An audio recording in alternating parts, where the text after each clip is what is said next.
Lewis Hamilton has opened up on F1 contracts after Daniel Ricciardo lost his long-term F1 drive.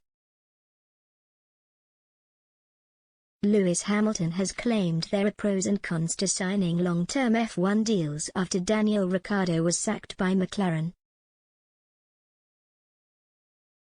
Ricciardo had a contract in place for next season, but McLaren have paid off the Australian to release him from his deal.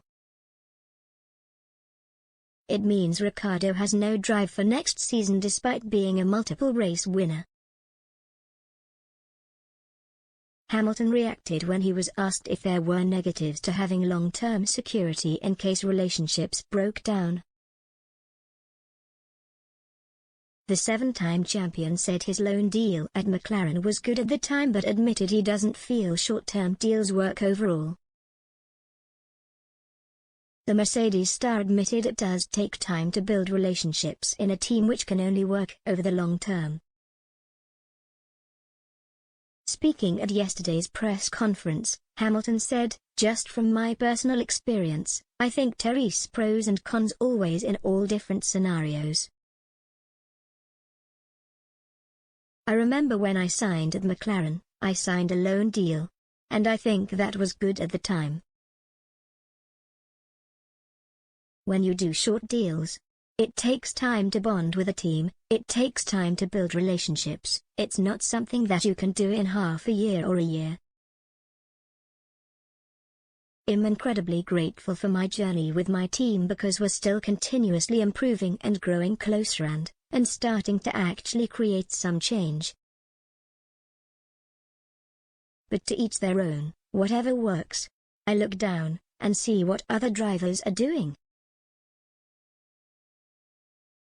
It doesn't matter what I think, whether I think it's right or wrong, it's what they feel is right. And at the end of the day, just the opportunity to re-sign with the team is an amazing scenario." Hamilton defended Ricciardo when asked about the former Red Bull star's predicament. He stressed the Australian still deserves a place in F1 and pushed for a team to offer him a drive. He explained, "It's really unfortunate for Daniel, but I really hope that. I still think he deserves a place here in the sport. So I really hope there's somewhere great for him, because he's still got lots to achieve." Hamilton's contract expires at the end of the 2023 season, but the multiple champion has hinted he could stay in F1 past next year. Although previously claiming he didn't want to be in F1 by the time he was 40 years old, Hamilton explained he could be tempted to continue. He told Vogue, "I'll be lying if I said that I hadn't thought about extending. I'm still on the mission, I'm still loving driving, I'm still being challenged by it. So I don't really feel like I have to give it up anytime soon."